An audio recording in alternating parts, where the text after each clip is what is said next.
Today we hanging out with my friend and mentor in affiliate marketing, in Amazon affiliate marketing, Doug Cunnington from nichesiteproject.com. He had some huge success with his online business, creating niche websites, and we're gonna talk about that and much more in today's hangout. So what's going on, everybody? Adrian Diaz here with Hasta La Vista Boss, the place where ambitious people like you and I, we talk about how to create a business online or offline or mix or both in order to create, and we do this as a side hustle, right? We still juggle a family, a job, or many jobs, and we do this in order to create passive income that hopefully will allow us to quit our jobs and gain control of our lives. So what's going on, Doug? Thanks for coming Hey, here. It's awesome to have you. hey, doing really well. It's an honor to be here. Thanks, Adrian, for having me. Man, this is so awesome, because if you guys don't know Doug, I've started internet marketing, following Doug course, and basically he's my mentor. And now 2 years later, to actually have him on my YouTube channel, this is just amazing. I really can't believe it. It's so awesome. Yeah, Um, Adrian, I mean, you did all this hard work. mhm. So, I mean, you started a YouTube channel and you were a success story multiple times on my show. So, yeah, hats off to you. Thanks, man. I really, it's really an honor. And now I want to ask you, Doug, first. Since this channel is about people who are trying to build a side hustle, build a business of their own. I'm interested to know, and I'm sure people will when they start typing on internet how to make money online, they want to know how did you start in this journey? Like, what made you pursue an online career? Sure. It was a lot like my early dating career. It was just, I didn't know what I was doing, and there were a lot of mistakes along the way. But eventually I figured it out. So I actually found the Smart Passive Income podcast in 2013 and then just got obsessed with working online. In fact, I thought it was a scam at first, but as I dug in and I saw Pat Flynn was a good guy, started following some other folks that were doing similar things like Spencer Hawes and several others that were more active at the time. Maybe they aren't so much now, but yeah, I just kind of accidentally found my way into internet marketing. Didn't have any interest in making money online. Didn't think I was going to be an entrepreneur and just slowly found my way into it. That's awesome. I mean, I've never heard this accident before. Like in my case, I started this online journey because I want to, like the channel says, get rid of the boss, but not because I'm having a idiot boss, but because I want more freedom. I want the freedom to, be more with the family and travel more maybe and stuff like that. But that's an interesting approach. I never heard that before. Um, do you want to know people where can they can find more about you, Doug? So since I'm not sure if I'm gonna forget about this, but I really want to make this clear at the beginning, where people can find more about you and what Sure. you do. People are watching YouTube, so you can check out my YouTube channel. Just search for Doug Cunnington. I'm sure there will be a link in the description, or you can just find me. That is probably the best place if you dig video. If you like audio, check out my podcast. A lot of the same ideas, but it's longer form. And a lot of people seem to like the podcast better. I enjoy doing the podcast a little bit more. It's a little bit easier than Yeah, it doing is. video. Yes. So, and then the other place is nichesiteproject.com, which is my blog. That's sort of the actual like home base. And I think most valuable information. And it's like going sort of like the highest technology versus the just the written word, but I think there's more nuance to the blog, so you can check out all those places and they're all interlinked together. So That's awesome. Definitely check out. When I finish this hangout, I'll put the links in the description, everybody, so you can check out all those. Doug, he said, he's restructuring his website for the last few months, and the information in there, it's it's just all you need if you want to learn, if you want to get into affiliate marketing or marketing in general online. Awesome stuff, Doug. Thanks for sharing that. I want to take a quick second, if you don't mind, to welcome everybody here on the chat on YouTube. We have Alex, Maggs, we have Paul, we have Velin, Fix. Who else is in here? If you want to say hi, guys, everybody in the chat. If you have questions for Doug, again, please let them put those questions in the chat. And if you want to join us here on the live stream to ask Doug a question live, just Google Hasta la Vista Boss, find the Facebook group, join in the Facebook group, and then on the wall, you're going to find the link to this Zoom meeting. And it will be really cool to have you on. All right, let me ask Doug, what was... there's this question that many people in at least where... in my industry, in construction, it's not a very easy industry to work on. And, many people hate their job. And that's one of the reasons they actually start to get into, start to read books. Some people, they want to invest in some kind of stuff. What was the thing that you most hated about your job? So I don't know. Looking back, I don't know if I would describe anything as I hated Like it. hated, yeah, Yeah. So I have a more positive outlook than other people. Which, that's awesome. Yeah, that's awesome. whatever that means. When I was in the trenches, when I was doing stuff, I definitely didn't like certain things. Part of that was like politics. So, and it manifests itself in many ways. So you have politics for promotions, you have politics for your session, just whatever meeting you happen to be in. And I haven't done one of these live Zoom. So can just random people just join and hop in the room? Yeah. I mean, but they're gonna stay muted, and if they have question, we're gonna let them ask a question. Okay, that's bold. Absolutely bananas. Okay, I will click away from the window so I don't get distracted. Okay, so basically I didn't enjoy a lot of the politics that pop up, and then you end up with like a bureaucracy that you have to deal with. So promotion, raises, all those sort of things. And I realized that I didn't like certain portions of it, but the biggest thing, again, I maybe wouldn't describe it as hate, but basically the lack of freedom. You don't get to choose what you're working on. Right now, if I have an idea and I'm thinking, hey, I want to try it out, which there's a few things we're probably going to talk about, Adrian, For sure, based on, current events in the affiliate marketing world. But if I have an idea, I can think of it, try it. I don't have to get permission. I could just execute on it in days or less. that's what is all about, becoming your own boss. You are the owner of your own decisions, right? So like you were saying, if you have an idea, you don't have to go to your boss, hey, what do you think about this, huh? And he will probably say, oh yeah, that idea is shit, just forget about it. Yep. And I definitely, I got laid off in 2015 after a couple of years of doing my side hustle. And I think that was one of the reasons why I got laid off, because I used to play by the rules, and I was like, hey, I have an idea. Can I try it out? And they're like, well, we've been doing it this way for a really long time. So no, you can't try it out.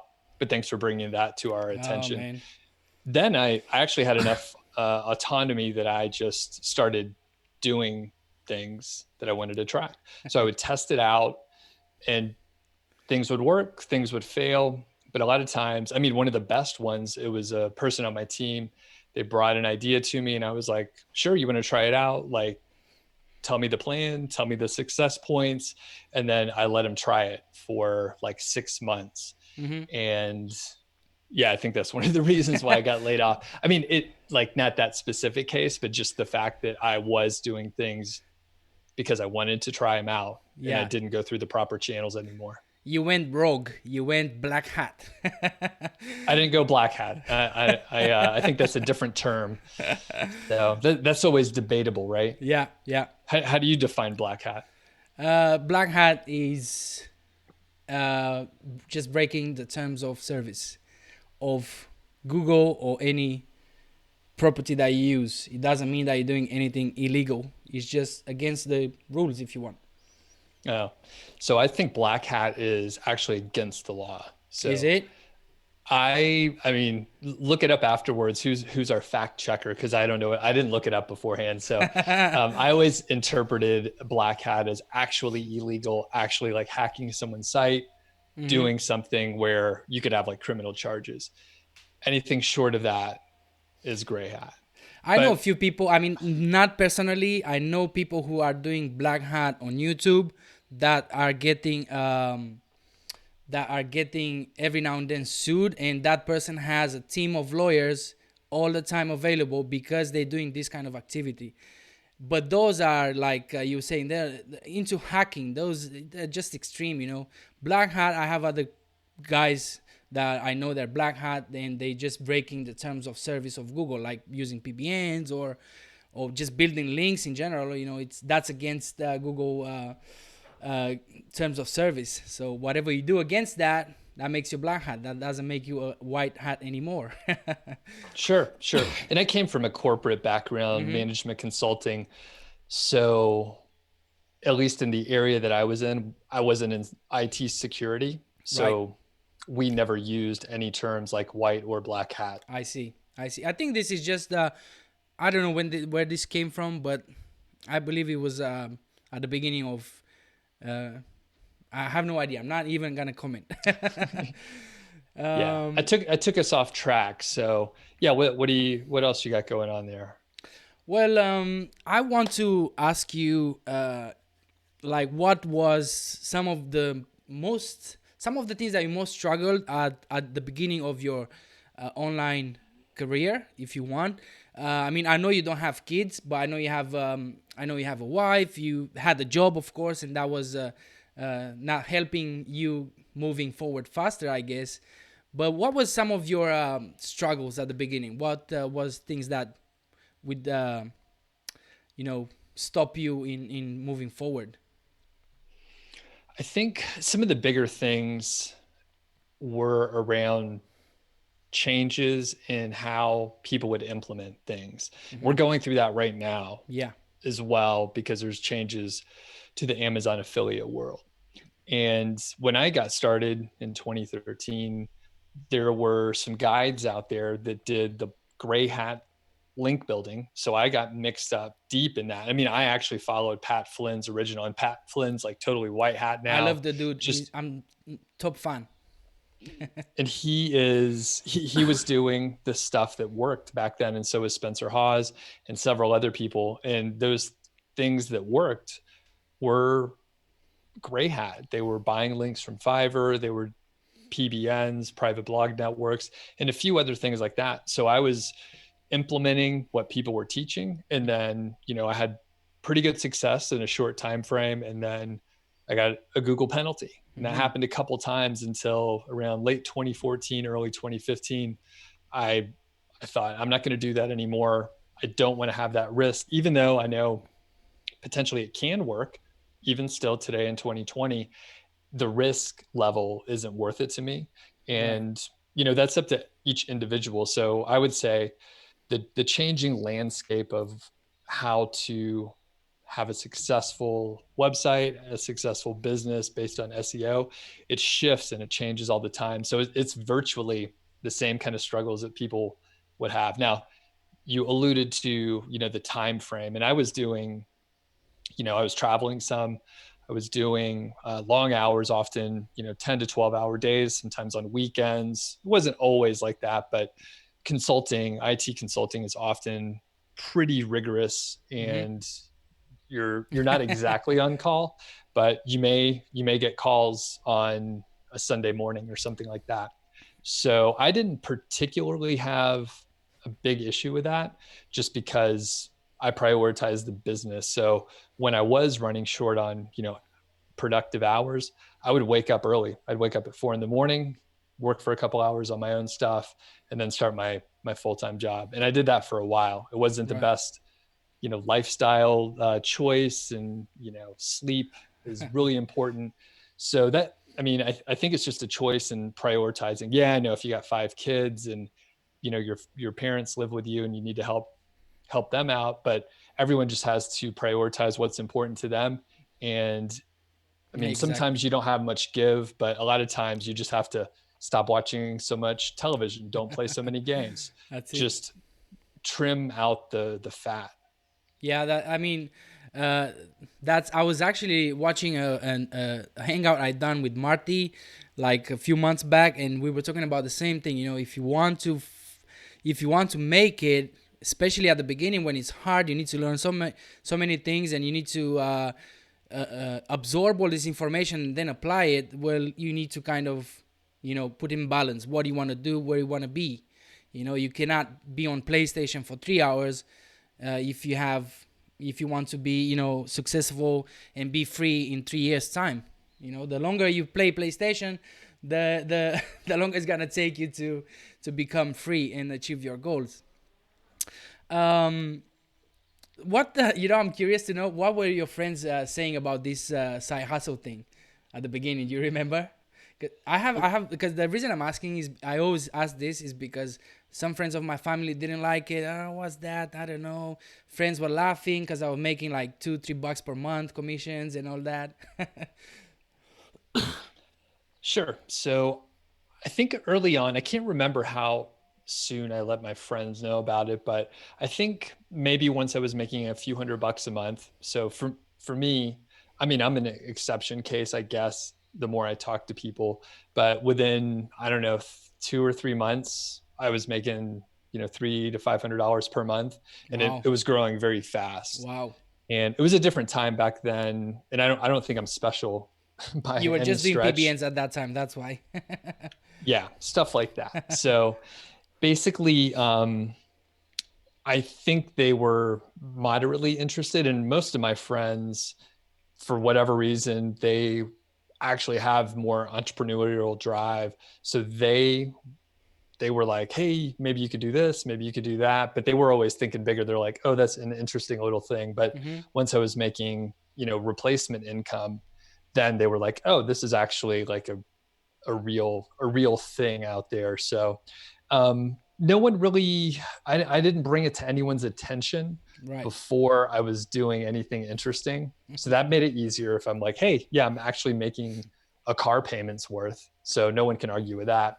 Now, my wife, on the other hand, she was like, so what are these sites and how do you make money and who's paying you? And I mean, she was like, I'm not sure, but she was supportive, while I had a full-time job. Once I didn't have a full-time job, she was less interested in in me working online. But yeah, I think by the time I told people about it, I was already doing something where almost anyone would consider it successful. I see. I see what you mean. Um, now that you are doing this for a few years now and you've been successful, very successful for a few years now, can you tell us those that we are not there yet? What are the pros and cons of being your own boss? The pros, I alluded to it earlier, where you have freedom with your time, you have freedom with the things you're going to work on. Mm-hmm. That is awesome. There's no way to describe that, especially if you've had a corporate job. And I came up through, college and had an internship, and it was always, an IT fairly structured organization. And the politics I saw, right up front in my internships in college. So just that freedom is absolutely amazing. And it goes from what you want to work on to how you shape your day. To if you want to work 4 hours a day, 3 days a week, you can do it. Last year, I took about 3 months off. I didn't even have it planned, and I Wow. took about 3 months off. One was a epic road trip. I had some family illness that I had to take care of back in Atlanta as well, and just that stuff is absolutely priceless. Some of the other areas, like this year, I took about a month off from moving. So we just moved to a new home. This is my new office. Is one of the Congrats. first people, Congrats. Adrian, to check it out. Thanks. And yeah, I mean, just those items alone are absolutely amazing. Now, as far as cons, it's like a double-edged sword. So you pick what you want to work on. And if it doesn't work that well, there's no one to blame but you. You can't blame the market. You can't blame anything. It's your fault 100%. So you have to take ownership on it, and you have to figure out how to, pivot, make it work, and, move forward. Again, you can't blame anyone. Now, if you're in a recession period like this, Mm-hmm. this came out of nowhere. We were in a, just an amazing bull market for 10 years. I perhaps I started my online business when it was, an easy time because there was just a lot of growth happening. So, I mean, I don't know. I don't know how it's going to shake out, but I mean, when you hit a recession, then you have to figure out what to do. Now, one thing I'm glad is I chose not to have a big team. If I had a payroll and if I had full-time employees, I have a few assistants, but if I had full-time employees, I'd be really struggling trying to figure out, okay, how is this going to shape out in 6, 12, 18 months? Do I need to, cut hours? How do I need to adjust to make Mm-hmm. sure that either I'm still in business or they can still work for me, but I have a lean team, and that enables a lot of, flexibility for a recession period like this. Awesome. Yeah. There's I know that you are very famous in the community for your affiliate marketing success. I want to know if you have you tried anything else before affiliate marketing, and or maybe after you had some success with your affiliate marketing. Have you tried any other stuff online, and um, like, I don't know, local SEO or other services?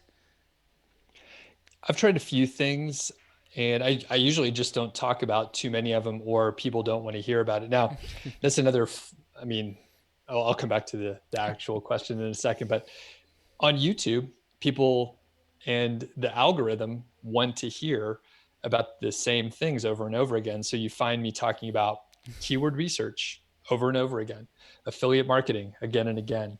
And I mean, I'm happy to do it, right? Because people do want to know. Mm-hmm. However, I dabbled a little bit with display ads in the very beginning. I tried AdSense and it was moderately successful.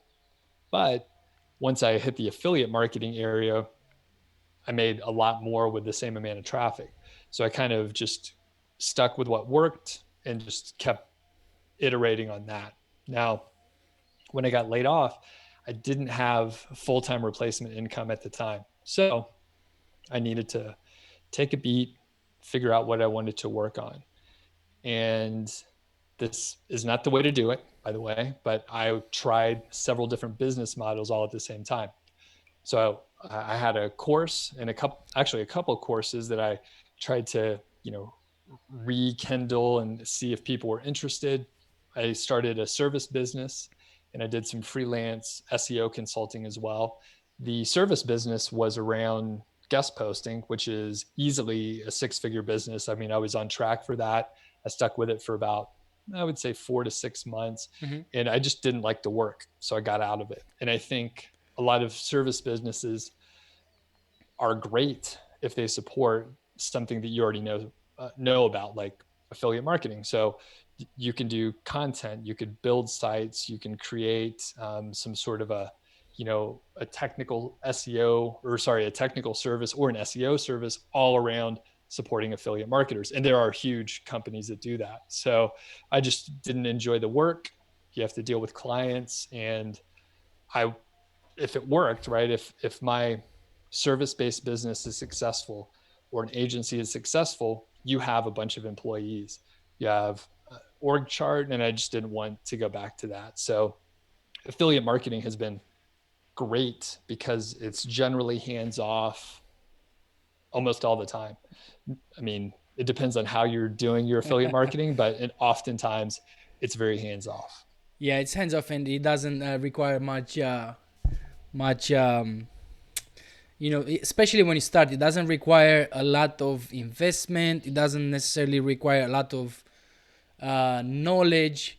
If you just follow a blueprint like I followed in your course, 5-figure niche site, that reduces the amount of rabbit holes that you go in and out without actually funding any thing that you can use.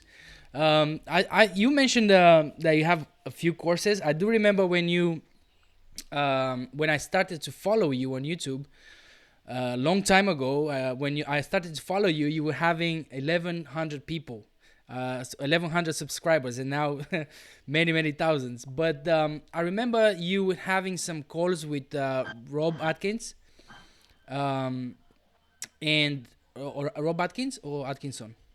Atkinson. Atkinson, there you go. And you will helping him, like you're doing some coaching with him, um, trying to help him to organize his business and scale it. And I found that to be very helpful at that time. And I want to ask you, do you have any tips on how we can organize ourselves in order to be more productive, especially when at the beginning so much knowledge that we need to acquire and so much things going on? Do you have some tips how to get organized? Sure. Part of it is just writing down and figuring out what you need to do. Mm-hmm. So just this past week, I was putting together just some materials for some other project. It's Right. confidential right now. Right. So I'm working with some folks to, put some project together. And I've been thinking about it for a few days, and it seemed overwhelming. I was like, oh, there's so much to do. And I have a lot of other work that I was planning on doing. So it just felt like it really weighed on me and it was sort of disorganized. Then I spent 45 minutes and wrote an outline about what the project was all about. And I got all those ideas out of my head. And what was happening is like something would pop up and I'm like, oh yeah, there's this part. And then something else would pop up later in the day. And this was happening constantly over the course of, a week or so. So it was really overwhelming. And I thought, this is just a huge amount of work. I don't know if I'll be able to do it. Once I wrote it down, I was like, this isn't so bad. It only took me 45 minutes.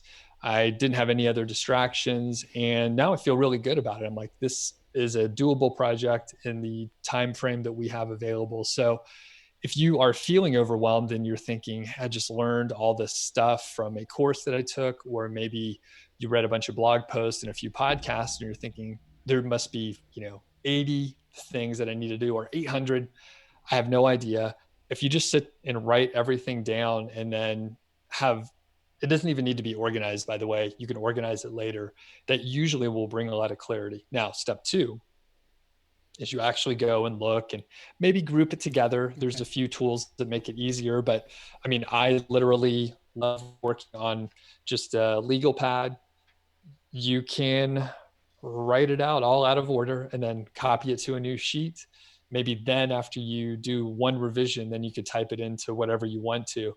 And I know some people are thinking, well, I only work on, the notes app on my phone or Evernote or whatever. Sure, do whatever you want. It doesn't, the medium doesn't really matter. You can dictate it to someone and they can write it down for you. But if you just get it out of your head, then you have a better chance of organizing it. Once you organize it a bit, then you could put some priorities and maybe a timeline around it. But Mm-hmm. it's just a little step by step. You could try to do all of those three things all at one time, but that's where you end up getting overwhelmed, at least for me. So get all those ideas out, organize it a little bit, and then put a timeline on it. That's awesome. That's awesome. I kind of do that as well now. The 2 years later, I've acquired a lot of knowledge and skills from other people that are more successful than myself, and this is one of them. So I always share this with people. Just get some notes, get a whiteboard, get something, and get those ideas out of your head. And that was really helpful. Doug, as well, you're very famous for something that you coined as KGR, keyword golden ratio. For those of you who don't know what that is, you want to tell us what that is? Sure. It's a data-driven way to find keywords that are generally underserved on the internet.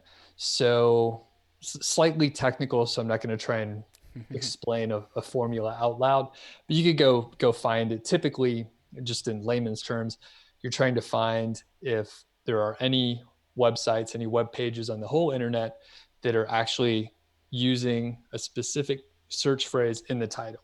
Mhm. And if there aren't too many, then good chance that you'll be able to rank for it if you publish something. Sweet. I actually want to do something cool here on the screen just to kind of show off a little bit my technology. Uh, and I want to share my screen quickly, Doug, with you and with everybody. And I want to do a quick example of how to calculate the KGR. Uh, of course, I choose a silly keyword so no one can go ahead and steal this niche.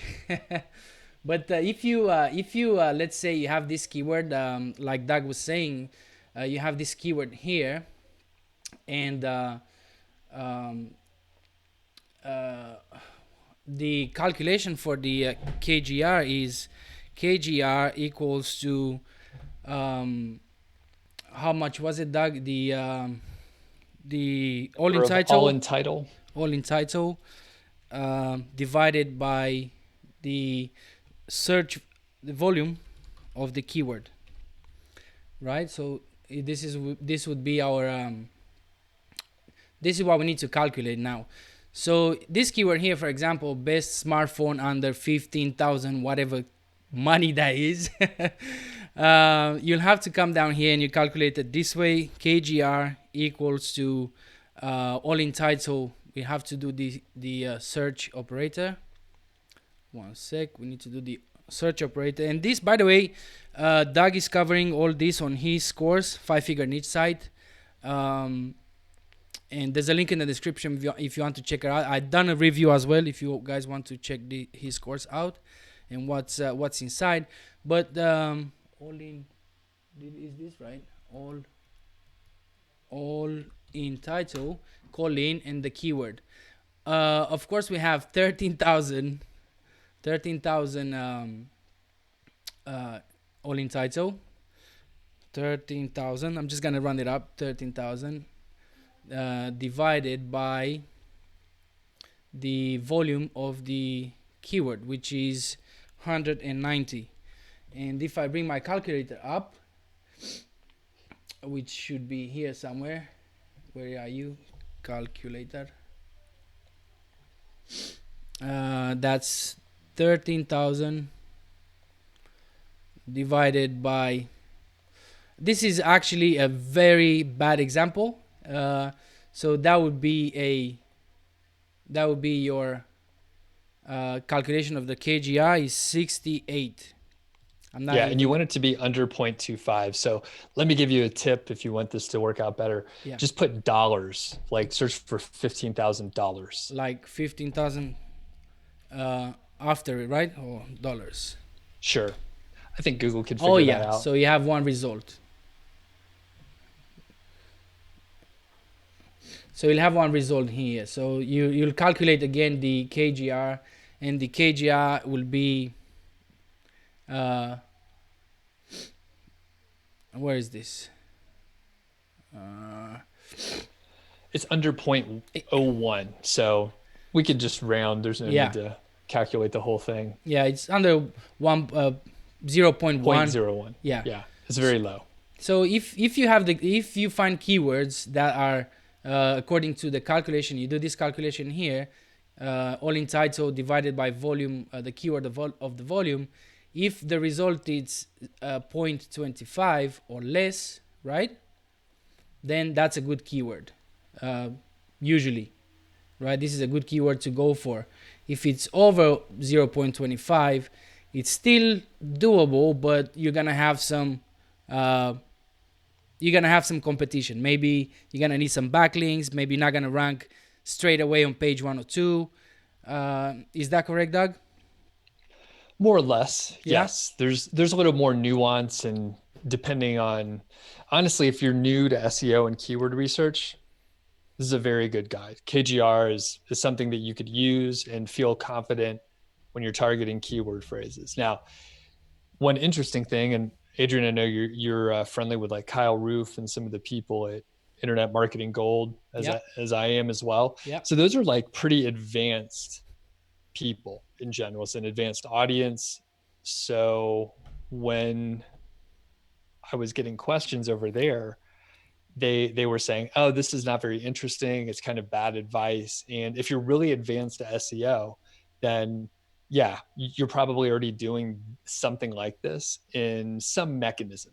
Usually you're doing something a little bit different, but maybe you do look at all at title, Mm-hmm. or maybe you use some other keyword difficulty, long tail searching strategy.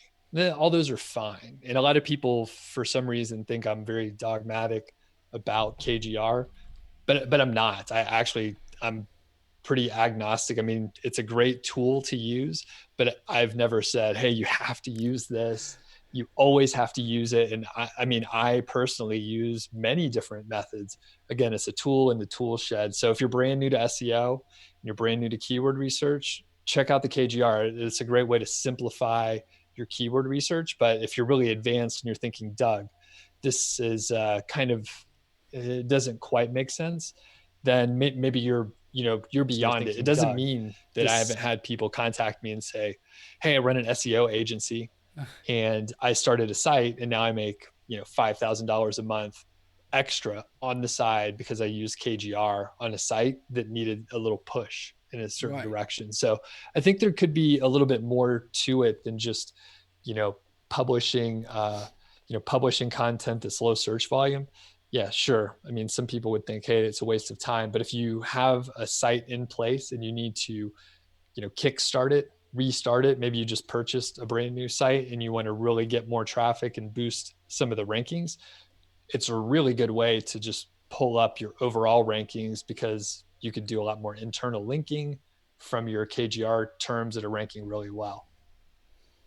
Yeah, I've used the KGR, of course, for because I'm student of Doug.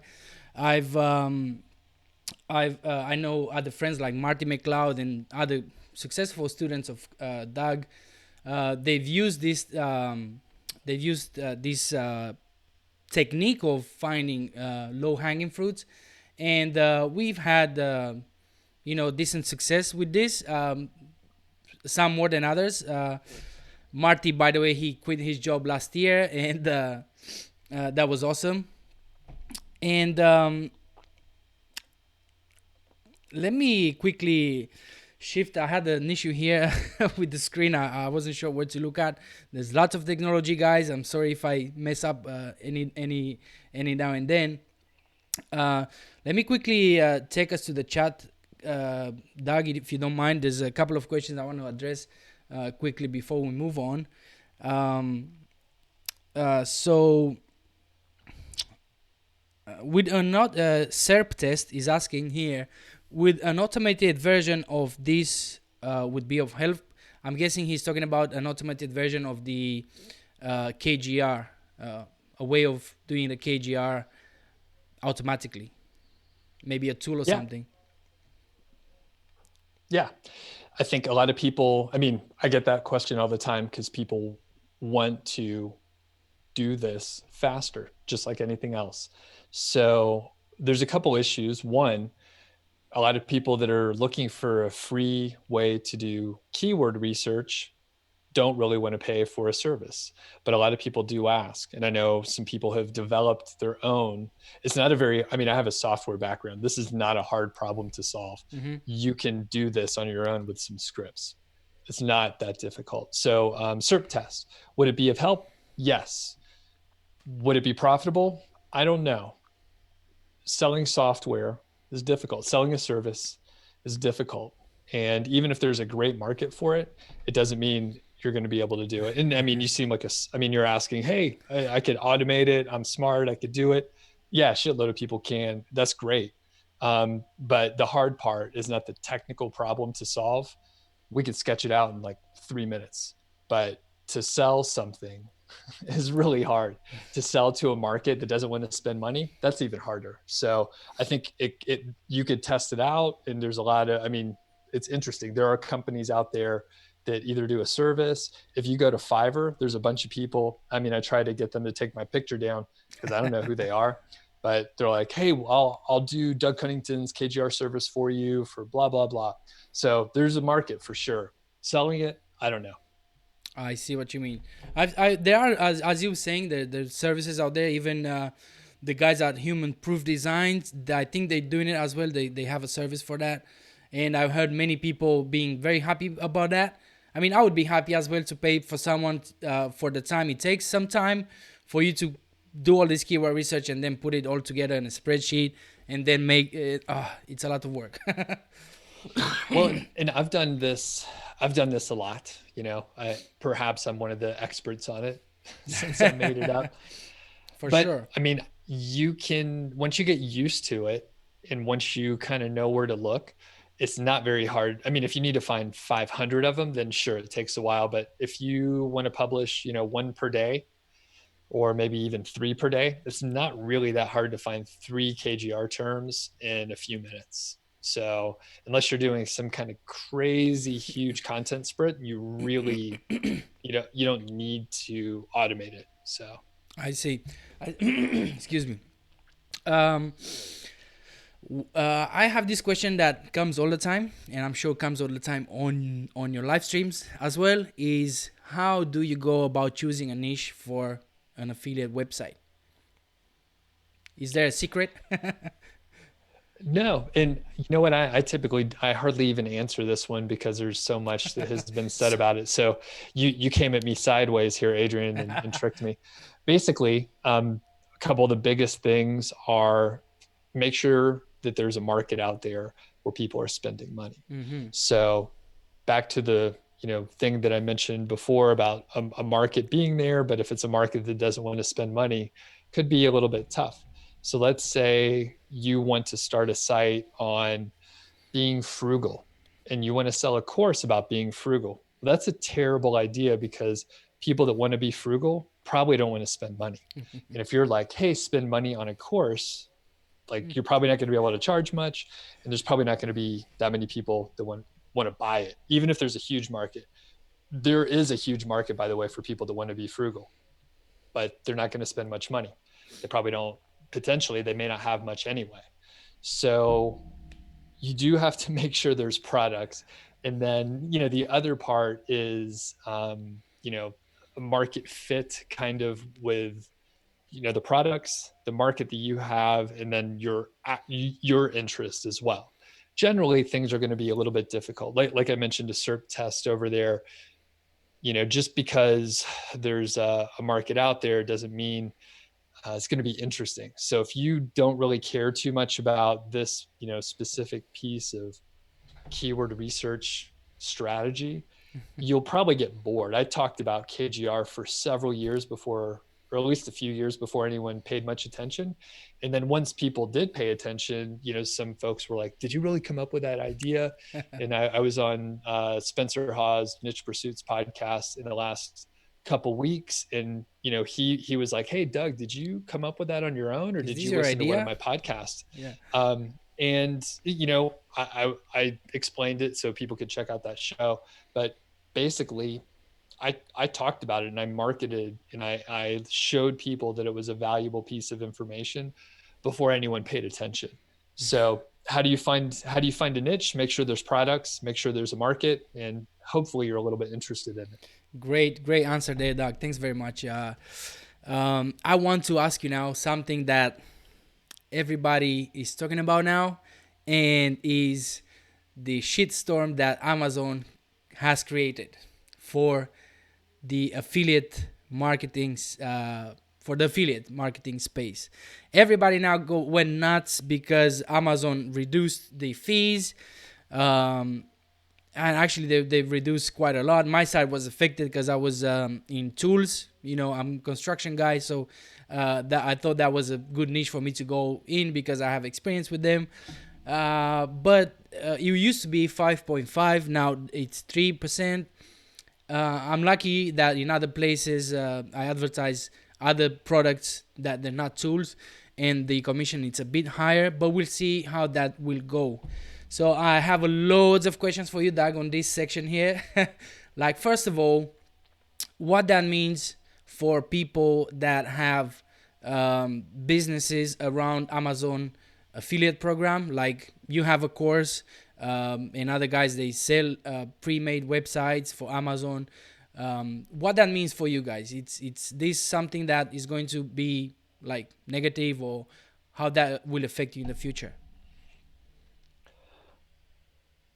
I'm not just impacted from the course aspect, and a lot of my business is around Amazon affiliate, but I actually have websites out there, and a good chunk of my money was coming from Amazon affiliate sites. So it impacts me across the board.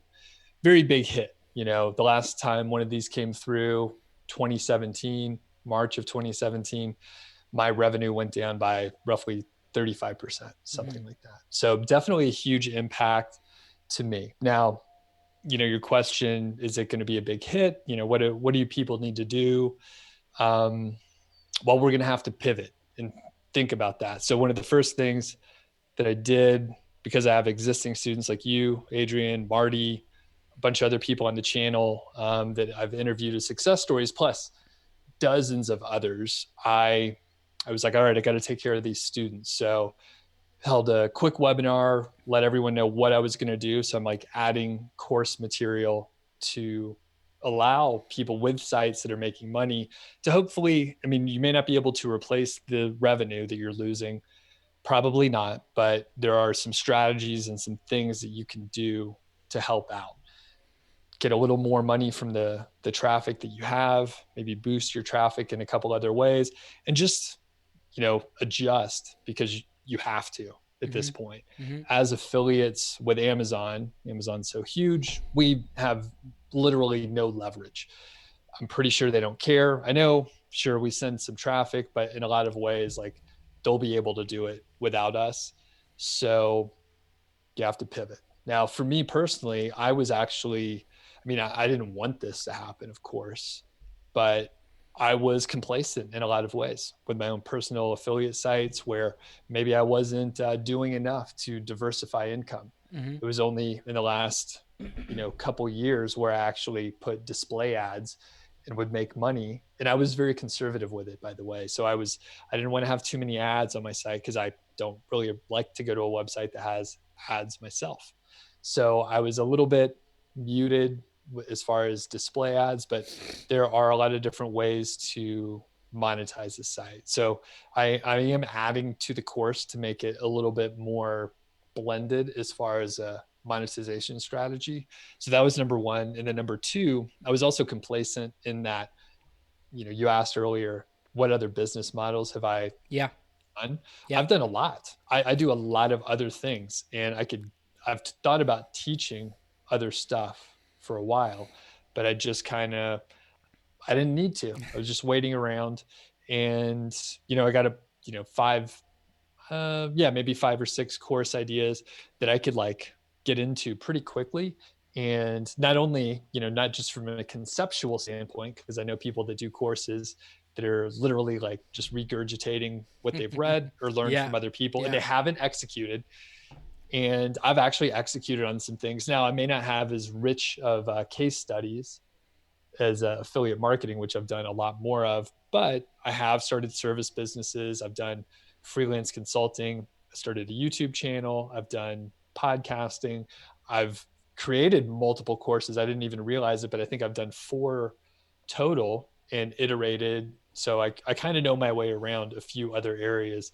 So you got to pivot. And I think, in the long run, I just have to look at it in a positive light. But in a lot of ways, this is an opportunity, because things are shifting. The big players, I'm not a very big player myself, but the big players are also having to adjust as well. So there's a lot of scrambling going on right now.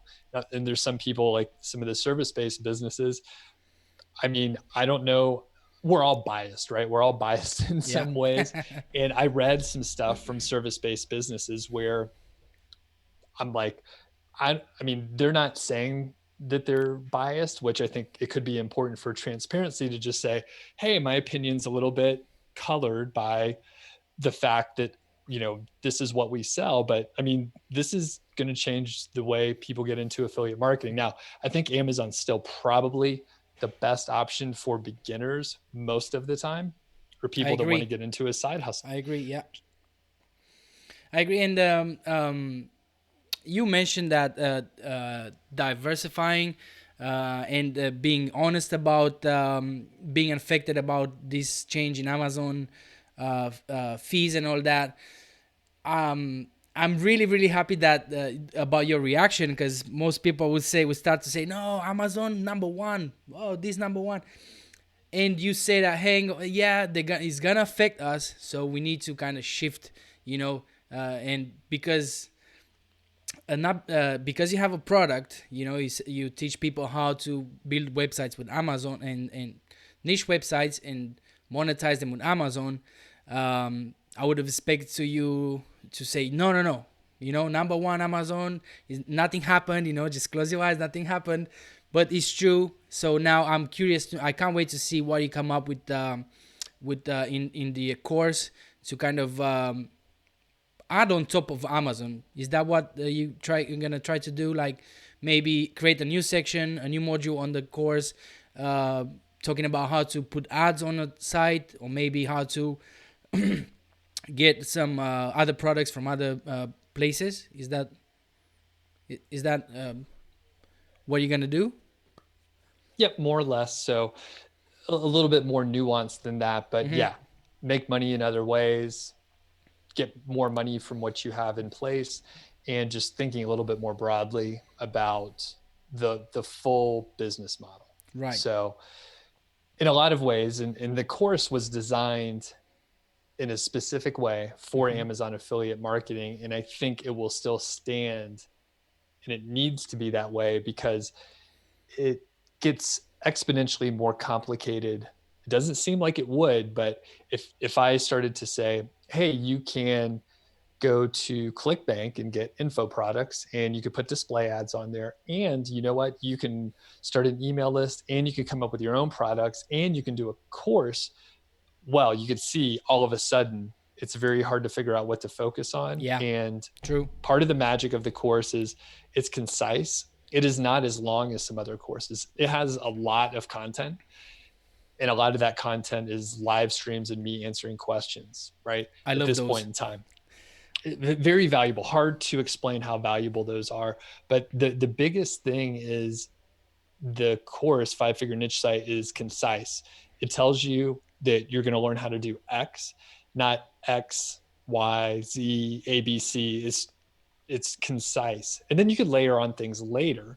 There's some advanced sections on that. But yeah, in the short term, I'm figuring out how to serve the existing students that are making money, and what they can do to, kind of pivot a little bit. Mm-hmm. And then there's going to be new stuff on the horizon, and any new students that are coming up. And if I had a few email me, there's some people say, hey, you know what? I want a refund.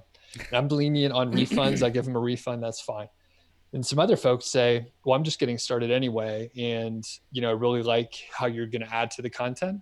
And I appreciate that. And I'm going to stick with it and see how it shakes out. So there's both sides of the coin there. And it's a weird time. So like I said, I'm flexible with the refunds these days. Yeah, but I tell you what, the most important thing to me, and I share this every time I talk about you and your course. The most important thing for me was that I found someone who will gonna teach me from A to B, and how to get from A to B, and everything in between. And that was the only thing that I was worried about. I didn't care about the money that I'm gonna put into the course, so I didn't.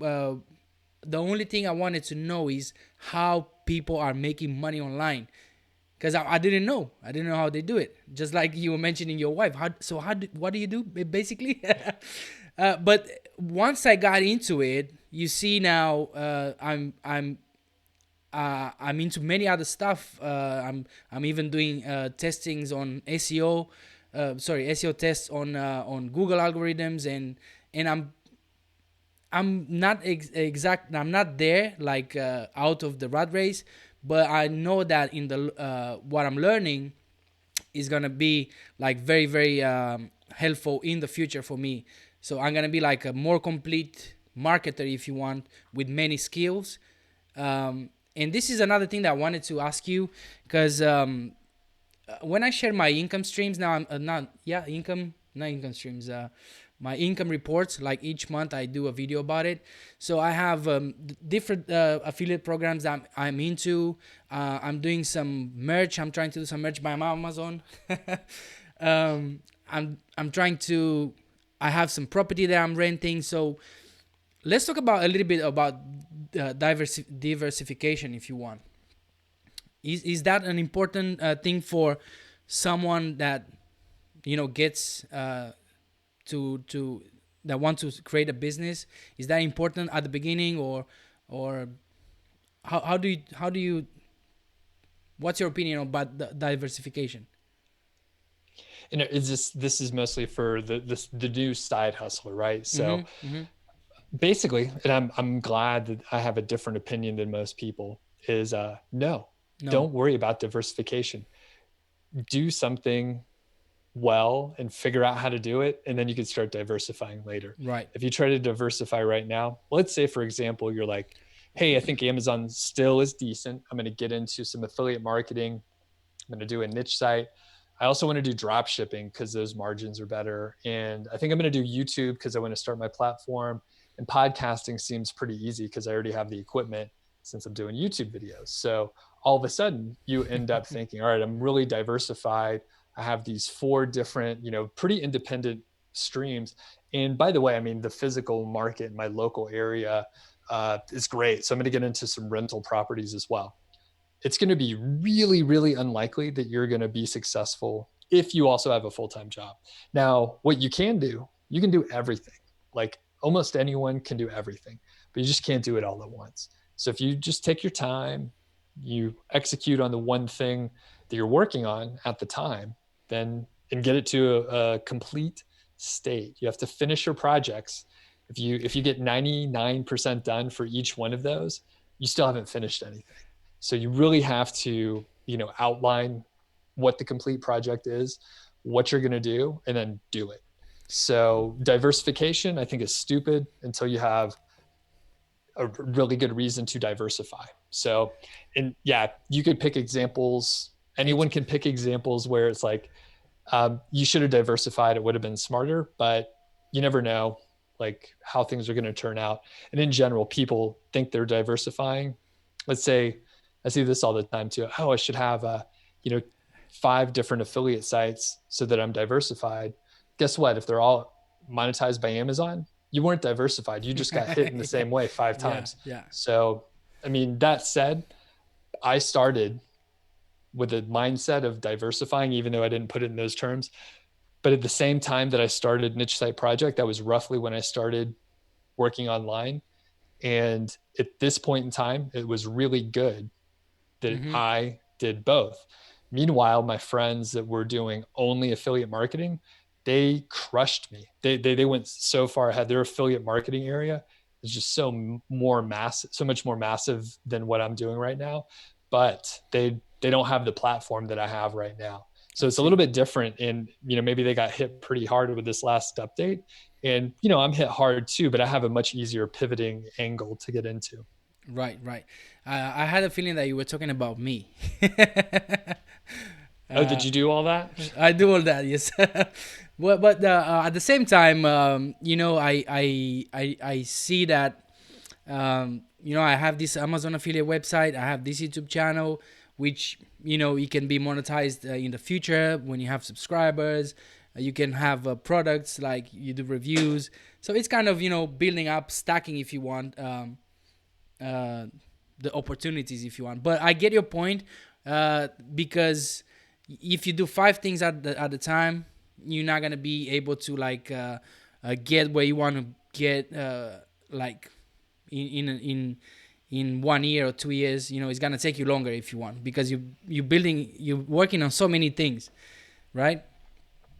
And it may work out beautifully, but it's going to be, if it took you I'm just going to make this up. I'm not talking to Yeah, you yeah, yeah. specifically, but since you brought it up, um, if you're working on, say, 4 different things and each one would have taken you 1 year to be successful, for easy math here, in 4 years, you would have all 4 of those in place. But let's say you're working on all 4 at once. Maybe it's going to take you 8 years, 6 or 8 years. Right. But at the end of it, you may have a much more Robust like business. and skill Right. set too. Right. Because I think you're right. When you have all the things coming together at the same time, it's like, you got to figure out what you want to do. And Sure. if it makes you happy to work on multiple things for the variety, that's cool. I mean, Sure. everybody has to make their own decision on what they like to work on. Exactly. I'm on the chat now on YouTube. I think we're gonna just wrap this thing up, everybody. So I'm very respectful of Doug's time, and I want to let you know, guys, that if you have questions, now is the time to put them there. Maybe Doug has 5 more minutes to ask a question or two. If not, I'm just gonna ask Doug if he wants to add anything to this awesome hangout that we had. I mean, I was very nervous because Doug is my mentor, and having him on my channel is like unbelievable. So I'm all sweat. My palms are all sweat. All right. Well, thanks for having me, Adrian. Yeah, I'm happy to stick around for a few minutes and answer questions if Carl or George or Serp Test or anybody else has questions. And a couple final thoughts Mm-hmm. here. One, Adrian, you're doing great. I know I wasn't picking on you for spreading yourself thin No, because no, it's no. fun to It's do it's YouTube awesome. It's videos. awesome. Thanks. Yeah, I mean, you always done that. Even sometimes in private, you say, "Hey, don't do this or don't do that." If you don't like something, you tell me straight away. So it's fine when you do that to me. I like it. It's like, hey, keep it real, bro. Yeah, there's only so much time, and you work long A lot, hours. You yeah. got the family. Sure. There's a lot of stuff, and I mean, it's just really hard to work on multiple things at once. So, a couple of the other thoughts that I have are around just should I get started right now? Like, what should I do? And I know for a fact from just people that I've talked to, and then some of the activity I've seen on my live streams and my blog that people are at home. People are trying to find side hustles, and I would say if you are thinking of starting something, start it as soon as possible. Yeah, Sure. it could be a weird time right now. You may have to pivot a little bit, but you'll start learning and like basically understanding the process of starting a business online and or getting started in affiliate marketing or whatever kind of marketing you want to do. There's a lot of different business models you can get into. Now, further, you always, and I would say almost across the board, it's like you never hear from someone that says, I wish I would have waited to start my project. It's like, I wish I would have started a year or two before.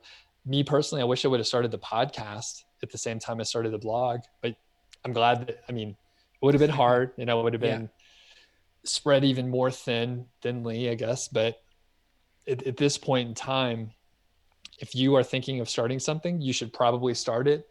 If you start businesses right now when we're going through a recession, who knows how long it'll be, you're going to have a kick-ass business at the end because you will push a little harder. You're crazy enough to start something now Hmm. and keep pushing through. So, I mean, there's going to be people trying to start businesses at the, when we're lifting out of the recession, when the economy's going good and all that stuff, and you're going to be further ahead and you're going to be a little more, tough and grizzled because you pushed through and you were crazy enough to start a business right now. That's awesome motivational advice there, guys. So Doug is 100% on the money. Don't wait. There might not be a tomorrow. So just start whatever you have in your mind. Just start it today. I always talk to my colleagues as well at work. Don't wait. Why the wait? Just go ahead and if you want to do videos, just take your phone like I did in my first videos. I was recording myself on the machine. Hey, what's going on? Blah, blah, blah. I was just talking rubbish. But I'll record myself and start doing something. There's one question here, Doug, from Carl. He says, is your training being updated to include YouTube? No, No. that's completely different scope. So that would potentially be another course, Mm-hmm, for mm-hmm. example. That is probably one of the further ones away at this point in time. But that's one thing that's really important. My course has never been an all-inclusive, like, hey, I'm going to teach you copywriting and YouTube and podcast and a bunch of stuff that doesn't make sense. And by the way, I don't know why anyone would do a course like that. Now, I don't know if there may be a small component of, hey, you can take some of your existing content and place it on YouTube. There's not a lot of context to the question is the text that I read it here, but in general, it won't include YouTube other than as it applies to affiliate marketing specifically. And another thing to add on top of that from a course creation perspective or even a content perspective, I'm teaching people how to start a Amazon affiliate site and some additional details with affiliate marketing. But teaching YouTube is much different. It's a little more complicated. Yeah, I could Yes. point people to services and say, Mm-hmm. sure, you pay them $200 to do one 90-second video. Mm-hmm. Not the best use of money, in my Yeah, opinion. YouTube is a different beast altogether. Anyway, different algorithm, different everything. Um, okay, I think I'm gonna wrap it up here. Thanks everybody to who joined us today. It was really awesome. Thanks Doug for being here. Thanks for accepting being on Hasta La Vista Boss YouTube channel. And remember guys, give me a thumbs up if you like this video, share it with your friends, and subscribe to the channel. Until next time, stay focused because we're gonna get rid of that boss. All right, thanks. Bye Doug. Thanks.